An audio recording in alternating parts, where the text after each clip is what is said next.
The underground economy refers to the production of goods and services that are underground in the sense that they are not visible to the government. This can be the production of illegal goods and services, or it can be the production of goods and services that are perfectly legal. The only problem is that they are not reported to the government. For example, say you have a plumbing problem, you call a plumber, you say, what are you going to charge me? He says $200 if you pay with cash, or $230 if you pay with a check. Okay? Why is he charging you more for a check? Well, it could be that he doesn't trust you and thinks your check is going to bounce, but it also could be that he prefers cash because he's not planning to report this as income on his taxes. I should say here that I'm not recommending that you do this. Even if you accept cash in payment for services, it is still possible for the government to find out that you had that income, and you can go to prison for having not paid taxes on your income. But certainly there are people who don't report their income. They produce goods and services that we want to include in GDP, but since they're not don't want to pay tax on it, they do not report it to the government. So we have this activity producing valuable things. It doesn't get included in GDP simply because they don't want to get in trouble for earning income that they didn't pay tax on. It's been estimated that the underground economy may be between 5% and 15% of the size of the visible economy. Now, if the underground economy were always a constant percentage of the visible economy, then that wouldn't be too much of a problem. If we knew that it was always 5% of visible GDP, then we could simply add 5% to our calculated number, and we'd have a pretty good estimate.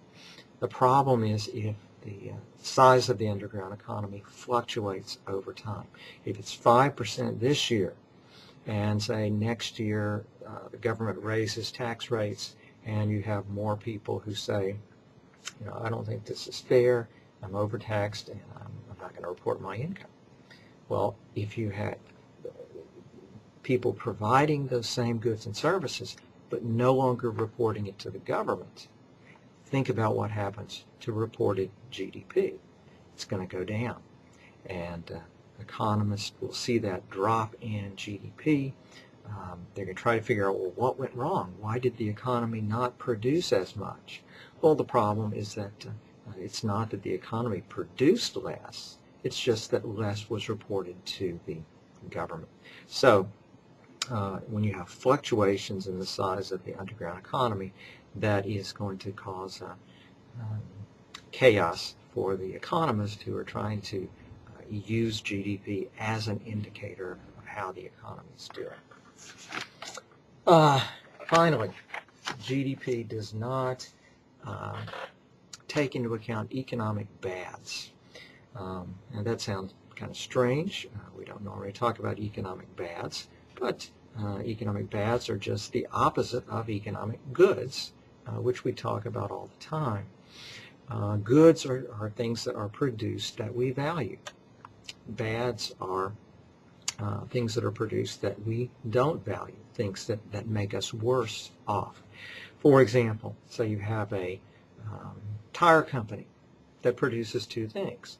They produce tires, which they sell. We value those tires.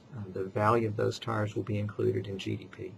But they also produce pollution. We don't value that pollution. It makes us worse off. It can harm our health. Well, what does GDP do? Or the calculation of GDP, it takes into account the value of the tires produced. It does not make an adjustment for the pollution cost imposed on society. We're not saying that there's a way that we could adequately do that. We're simply saying that we have to remember when we look at GDP, it's not taking into account everything that, that affects our well-being. It's a pretty good measure of the market value of the goods and services that were produced during the year. It's not going to take into account things like pollution. Finally, under economic bads, does not take into account destructive, quote, acts of nature. When we have a, say there's a devastating hurricane, wipes out a huge chunk of the coastline, how is that going to affect GDP? Well, the effect is can be rather complicated. There will be a negative effect on GDP in that all the people in that area who would have been working, they can't work because of the storm, so since they don't produce as much, GDP will tend to go down. On the other hand, think about all the buildings, all the factories that are destroyed. That certainly hurts us. It makes us worse off. GDP does not come up with an estimate of, or does not reflect an estimate of the value of those buildings and that property that was lost or damaged. Obviously, when we have property that's damaged, it makes us worse off. GDP does not reflect the loss of that value. When people are killed by a storm or by a war, obviously that makes us worse off. We don't come up with an estimate of what their lives were worth and then subtract that from GDP. It is possible that you can have a destructive act that can actually increase GDP. Say the area that was destroyed by the hurricane, let's say that all the buildings were insured and they're going to be rebuilt. Or let's say the government comes in and provides money to rebuild all of those structures. Well, GDP does not deduct anything because of the loss of the buildings that were destroyed. But when new buildings are built to replace the old ones, the value of those new buildings will be included in GDP. So it's very possible that you can have a natural disaster, you can have a war, that will cause GDP to go up. Does that mean that we should pray for an earthquake or a hurricane or a war? Is that going to make us better off? Well, obviously not. Those things certainly make us worse off.